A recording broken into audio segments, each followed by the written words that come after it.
নবীকে সম্মান, তোমার হিংসায় হবে কি, নবীর সাথে বিয়াদবি করলে আমল করে হবে কি।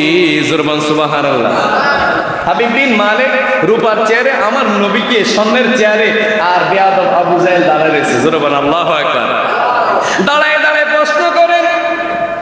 হাবিব বিন মালিক বলেন, ইয়া রাসূলুল্লাহ, নবী গো, আপনি যদি সত্যিকারের নবী হয়ে থাকেন, আপনাকে আল্লাহ মুআজিজা দিয়েছে, অলৌকিক বিষয় দিয়েছে, মিরাক্কেল দিয়েছে, অলৌকিক যেই সমস্ত বিষয় মানুষের করতে পারবে না, ওই সমস্ত বিষয়গুলো আপনি ইচ্ছা করলে আল্লাহর অনুমতি নিয়ে করতে পারেন। জোরে বলেন সুবহানাল্লাহ।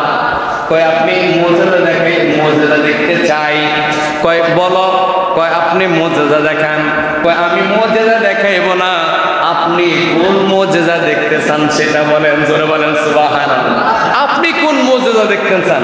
কয় এখন হাবিব বিন মালিক বলেন, এখন দিনের বাজে 10টা, আসমানের মধ্যে সূর্য আছে 9,30,00,000 মাইল উপরে সূর্য আছে, সূর্যটাকে আপনি সরাইয়া দেন। জোরে বলেন সুবহানাল্লাহ। আল্লাহ নবীজি যখন সূর্যকে বলল, এই সূর্য তুমি সরাইয়া দাও, সূর্য সাথে সাথে সরে গেল। হাবিব বিন মালিক বলে, আপনি যদি সত্যিকারের নবী হন, এখন চাঁদ কোথায় আছে? দিনের বেলা চাঁদ দেখা যায়নি। এখন চাঁদ কোথায় আছে? চাঁদটাকে এনে সূর্যের জায়গার মধ্যে দিয়ে আলো দিয়ে দেন। জোরে বলেন সুবহানাল্লাহ। আল্লাহ নবী বলেন, ইয়া আইয়ুহাল কমার, হে আসমানের চাঁদ, তুমি এখন উদিত হয়ে যাও। দিনের 10টার মধ্যে আসমানের চাঁদ উদিত হয়ে গেছে। জোরে বলেন সুবহানাল্লাহ। আর কি করতে হবে? হাবিব বিন মালিক বলে, আসমানের চাঁদটাকে আপনি মাটিতে আসতে বলেন। জোরে বলেন সুবহানাল্লাহ। আসমানের চাঁদ মাটিতে আসলো। কয় আসমানের চাঁদ আবার আসমানে যেতে বলেন। আসমানের চাঁদ আবার আসমানে উঠে গেল। হাবিব বিন মালিক বললেন, ইয়া রাসূলুল্লাহ, নবী গো, আপনি যদি সত্যিকারের নবী হয়ে থাকেন, আসমানের চাঁদটা আপনি 2 খণ্ড করে দেখান। জোরে বলেন সুবহানাল্লাহ। আর জোরে বলেন সুবহানাল্লাহ। আল্লাহ নবী বললেন, ইয়া আইয়ুহাল কমার, যখন বললেন ইকতারাবাতিস সাআতি ওয়ানশাক্কাল কমার, এই কোরআনের সূরা কমার আয়াত নাজিল হয়ে গেল। কয় কিয়ামত নিকটবর্তী হয়ে গেছে, আসমানের চাঁদ বিদন্ন হয়ে গেছে, দ্বিখণ্ড হয়ে গেছে। জোরে বলেন সুবহানাল্লাহ। খণ্ড হয়ে গেল, আসমানের চাঁদ কাঁপতে আছে। আল্লাহ নবী প্রশ্ন করলেন, এই আসমানের চাঁদ তুমি কাঁপো কেন? কই ইয়া রাসূলুল্লাহ, নবী গো, আপনি হুকুম করেছেন, আঙ্গুলের ইশারা দিয়েছেন, আমি চাঁদ সাথে সাথে আপনার হুকুম মানতে পারছি কিনা, এই জন্য আমি ভয়ে কাঁপতেছি। জোরে বলেন সুবহানাল্লাহ। আসমানের চাঁদ দ্বিখণ্ড করছি কে? জোরে বলেন সুবহানাল্লাহ। এই জন্য বলেন, এই জন্য একজন শায়ের বলছেন, এই যে আল্লাহ নবীকে আয়েশা যখন ওনারা বললেন আল্লাহ নবী চাঁদকে দ্বিখণ্ড করেছেন, যখন নীল আর মুসলম, যখন তারা 3 জন ব্যক্তি চাঁদে গেল, ওনারা দেখলেন এখন পর্যন্ত চাঁদ দ্বিখণ্ডিত অবস্থায় আছেন। জোরে বলেন সুবহানাল্লাহ। আল্লাহ নবীজি জমিন থেকে আসমানের চাঁদ দ্বিখণ্ড করে। বাবারা আমার, বন্ধুরা আমার, যারা বলো আল্লাহ নবী তোমার মতো আমার মতো, তুমি নিচ থেকে 6 ফুট 10 ফিট উপরে থেকে একটা বাতি তুমি দ্বিখণ্ডিত করে দেখাও। গাছের একটা পাতা অনেক পাতলা, একটা পাতা তোমার 2 আঙ্গুলে 1 আঙ্গুলে ইশারা করে তুমি 2 খণ্ড করতে জীবনে পারবা না। এর দ্বারা বোঝা যায় তুমি নবীর মতো না, নবীর মতো না। জোরে বলেন আল্লাহু আকবার। হাবিব বিন মালিক যখন প্রশ্ন করলো, তো হুজুর, আমি বাড়ি থেকে আসতে আসতে মনে মনে একটা নিয়ম করে আসছি, যদি আমি নিয়মটা ভুল হয় আমি মুসলমান হয়ে যাবো। জোরে বলেন সুবহানাল্লাহ। আল্লাহ নবী বলেন, হাবিব বিন মালিক, তুমি বাড়ি থেকে যখন রওনা হইলা, তখন তোমার ঘরের মধ্যে একটা মেয়ে সন্তান আছে, ওই মেয়েটা হলো প্রতিবন্ধী, কথা বলতে পারে না। তুমি বলছো যদি আপনি যদি সত্যিকারের নবী হন, আমি মুসলমান হব এবং আমার বাড়িতে মেয়েটাকে আপনি সুস্থ করে দেবেন। জোরে বলেন সুবহানাল্লাহ। আল্লাহ নবী বলেন, হাবিব বিন মালিক, যাও বাড়িতে যাও, যাই দেখো যে মেয়েটা কখনো খাট থেকে উঠতে পারে না, দাঁড়াইতে পারে না, ওই মেয়েটা সালাম দিয়ে ঘরের দরজা খুলে দিচ্ছে। জোরে বলেন সুবহানাল্লাহ। হাবিব বিন মালিক সহ 1 লক্ষের উপরে মানুষ সেদিন মুসলমান হয়ে গেছে। জোরে বলেন সুবহানাল্লাহ। এই জন্য নবীর শান মহান। আল্লাহ পাক রব্বুল আলামিন আমাদের প্রত্যেককে আমল করার তৌফিক দান করুন। সকল আমিন। ওয়া আলহামদুলিল্লাহি রাব্বিল আলামিন।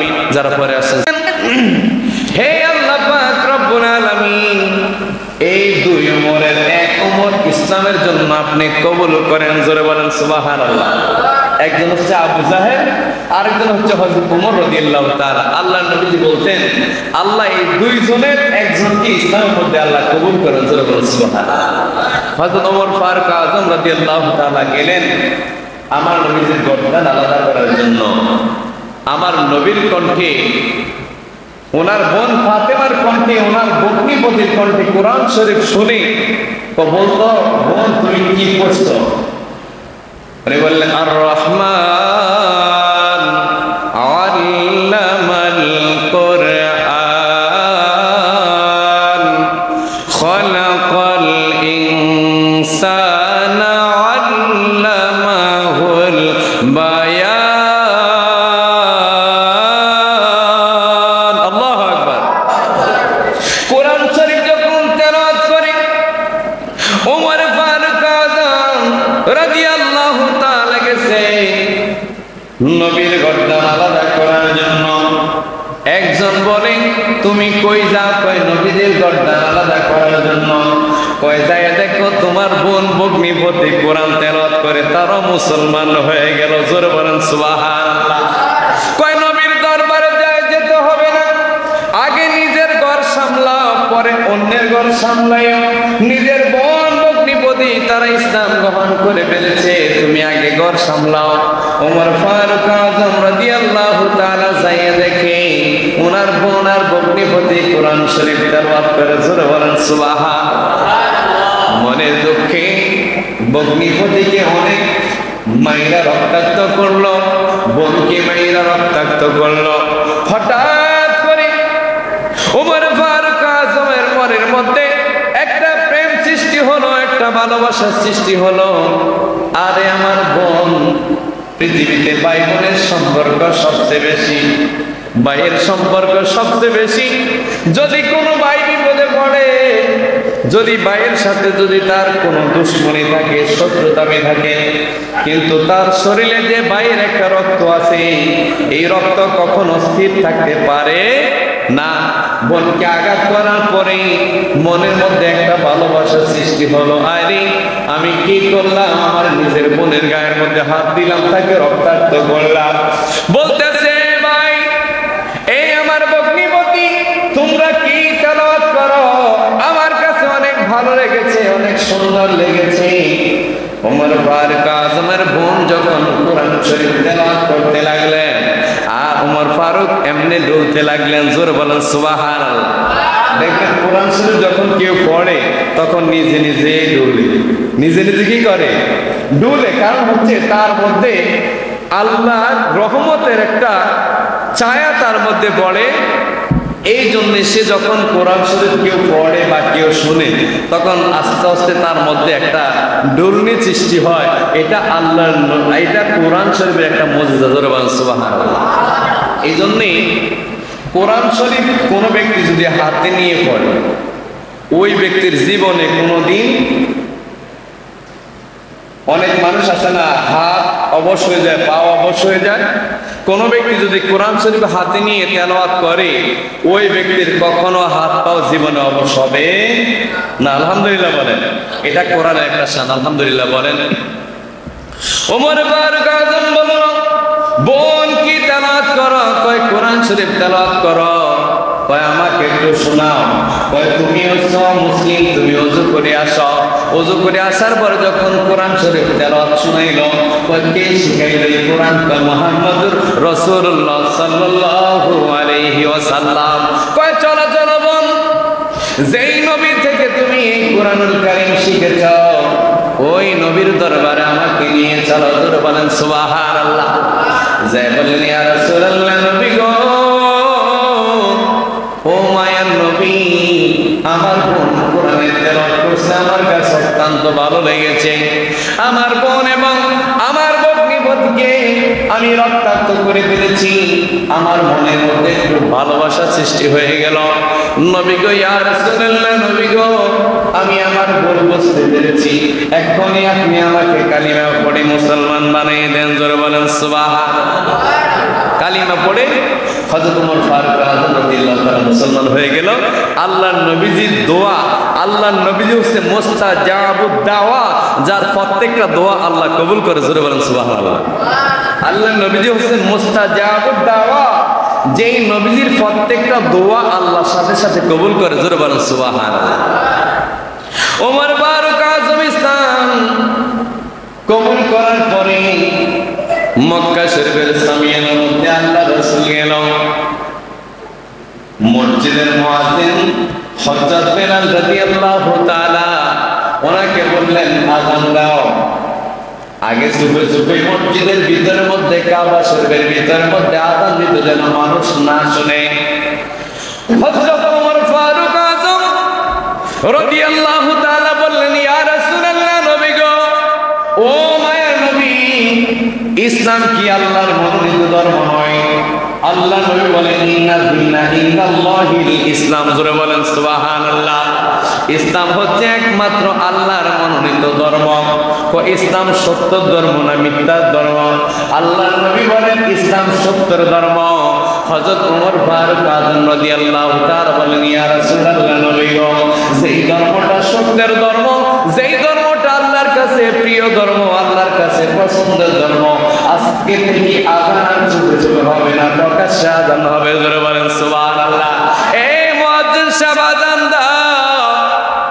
আযান যখন জোরে পুকার শুরু করলো, মক্কার বড় বড় আবু জাহেলের মতো বড় বড় নেতারা যখন আসলো, মসজিদের মধ্যে কে আযান দিচ্ছে, কে আল্লাহু আকবার আল্লাহ বড় বলছে, কে আশহাদু আল্লা ইলাহা বলছে, আল্লাহ ছাড়া কোনো মাবুদ নাই, কে বলছে মুহাম্মাদুর রাসূলুল্লাহ সাল্লাল্লাহু আলাইহি সাল্লাম আল্লাহর নবী হচ্ছেন আল্লাহর প্রেরিত রাসূল, কে বলেছে হাইয়া আলাস সালাহ, তোমরা সালাতের দিকে আসো, নামাজের দিকে আসো, হাইয়া আলাল ফালাহ, তোমরা কল্যাণের দিকে আসো।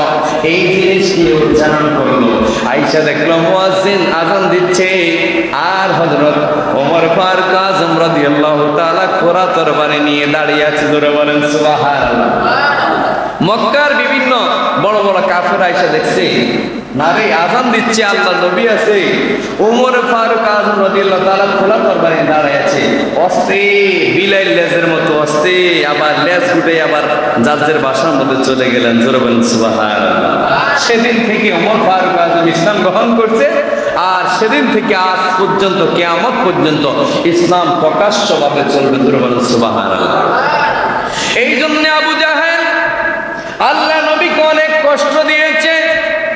এই জন্য আবু জাহেল একটা মিটিং করলো, এ কুরাইশবাসী, মক্কাবাসী, আমার ভাতিজা 40 বছর পরে মাথা পাগল হয়ে গেছে, নাউজুবিল্লাহ বলেন।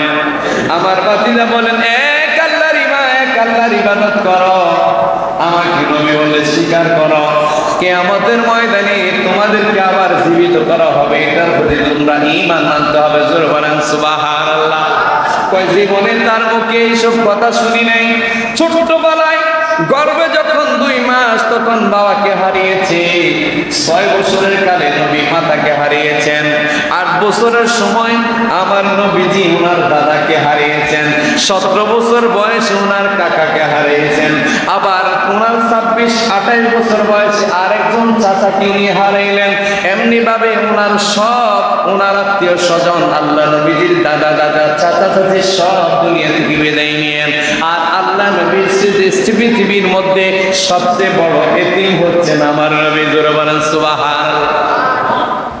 দেখবেন অনেক এতিম আছে 15-16 বছর পরে বাপ মারা যায়, জন্মের কয়েক বছর পরে মা মারা যায়, বাবা মারা যায়। কিন্তু আমার নবীজির মতো এত দুঃখী এতিম এই সৃষ্টি জগতে হয়নি, আর কিয়ামত পর্যন্ত হবেও না।